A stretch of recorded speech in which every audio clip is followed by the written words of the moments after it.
come in from here. So for anyone watching, you see this marker over here is where Dorn's going to pull him to. He's going to go straight over there.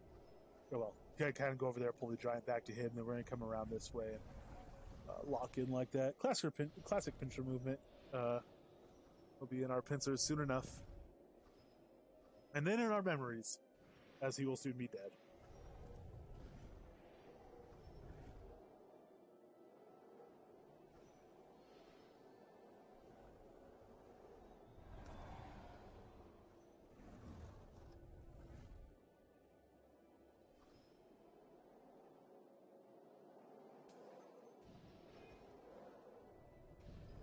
And hopefully a skull. RRR.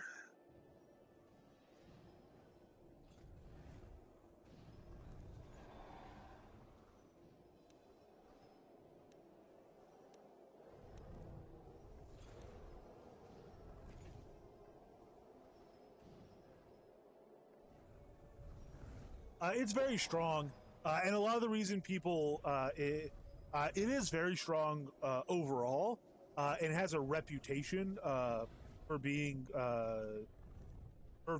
But a lot of the reason that is because it's strong. It's not necessarily stronger than a lot of other builds, but it can be a lot more intuitive and less labor intensive to play. So it gets a reputation for being OP, probably a little more than it deserves, but it is one of the top builds, no doubt.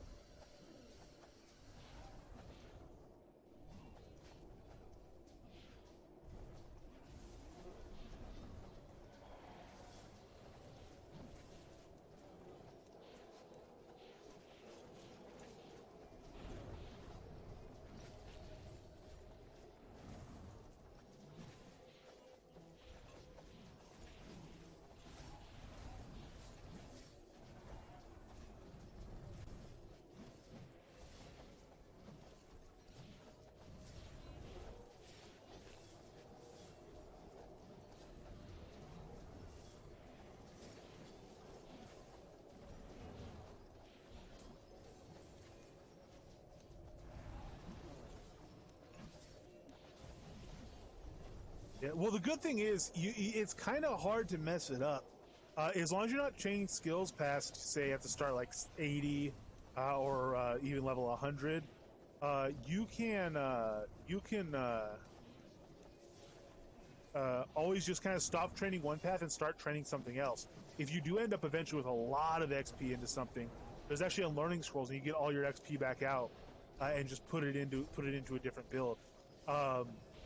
So I was in a different build 2 weeks ago. I actually changed my builds quite a lot. One of the things you can do with channel points is tell me to change my build, and I'll do a completely new build. So kind of at the beginning, it's very easy to play around with different things, kind of see what you like. When you find something you like, hey, this is pretty cool, I'm enjoying this, kind of run with it. And if you decide, actually, this isn't for me, it's not like you have to delete your character and start over. It's really easy to change paths. So that's actually a really nice thing, especially again with a game that has a heck of a learning curve. That's a very nice little reprieve there.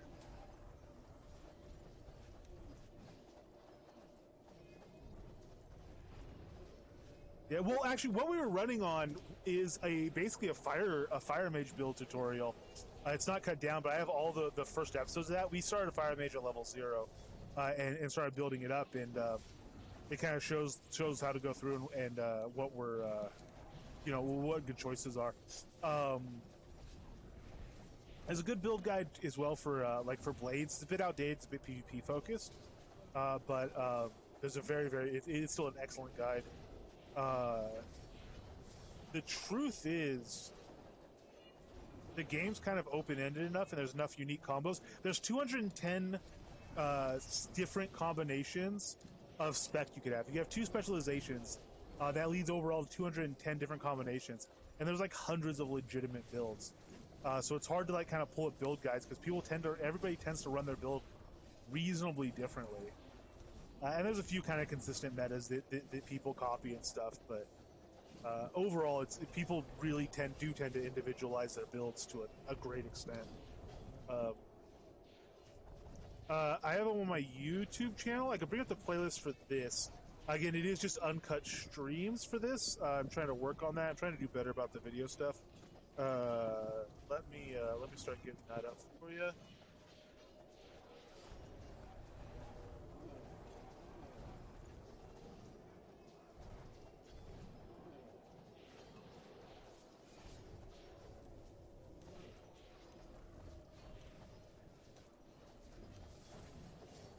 So that's the 0 to 100 Fire Mage thing, for instance, and you'll be able to see my channel from there and all that.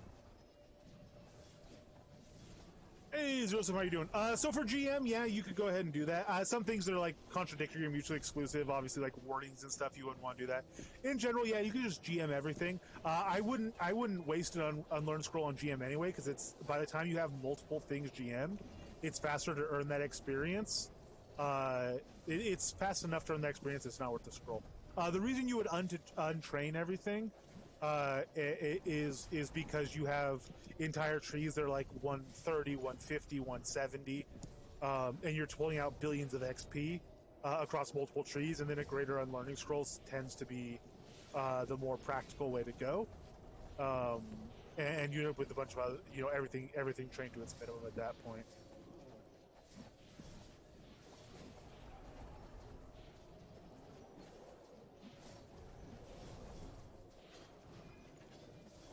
Also, how you been, Zerosim? I've not seen you. I've not seen you in a bit. I hope you've been well.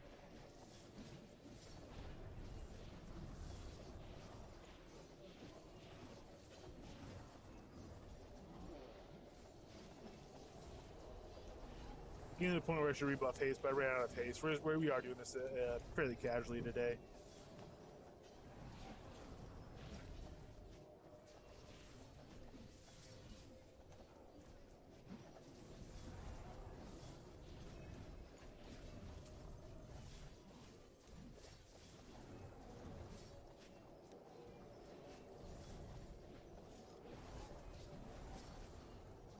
If anyone sees him talking to you, please point it out, because I'm reading chat and looking stuff up and watching my deck and stuff. I am likely to possibly miss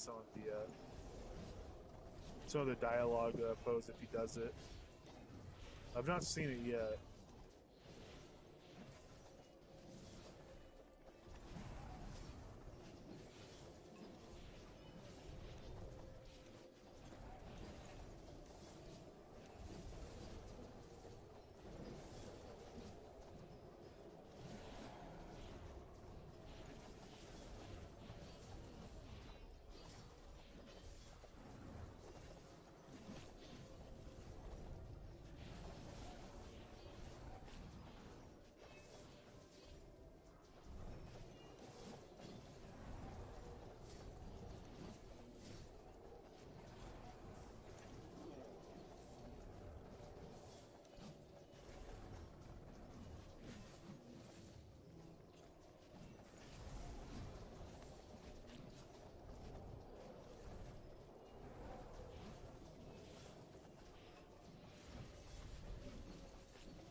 So what I said, my personal preference on that is, if stuff's a GM, I will leave it unless I'm doing a major untrain anyway.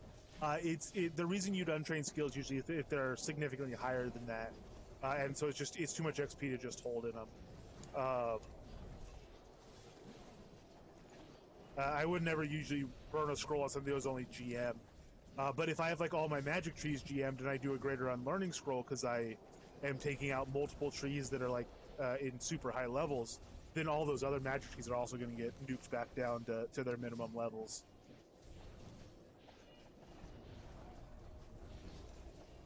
But still, I did the math one time. I forget what it is to GM everything. I think it's like 450 million XP. So it is still a lot of XP.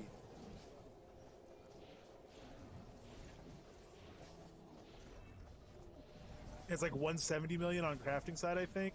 I have to look up the numbers, but I think it's roughly like 450 adventuring, 170 crafting, to GM everything. It's not mutually exclusive, obviously. So that includes like 2 specs and one of the elixir skills, stuff like that.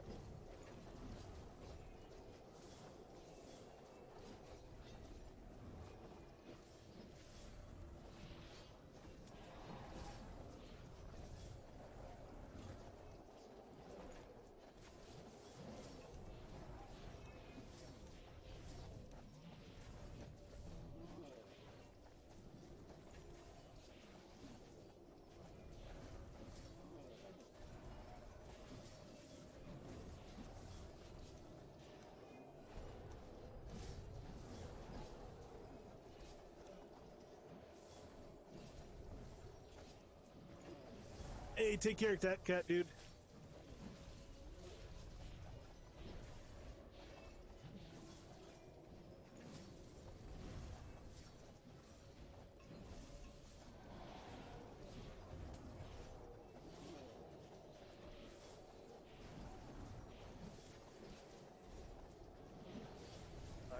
Frenzy fell off my pet. Good lord.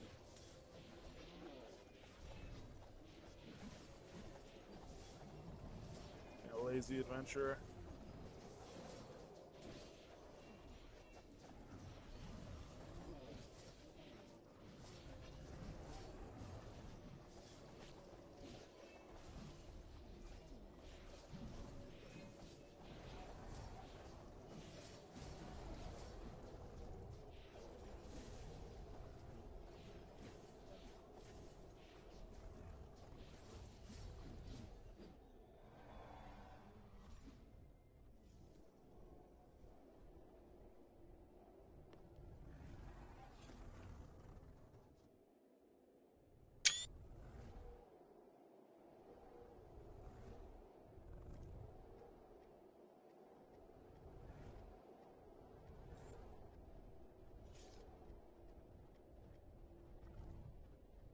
So that one was about 10 minutes as well.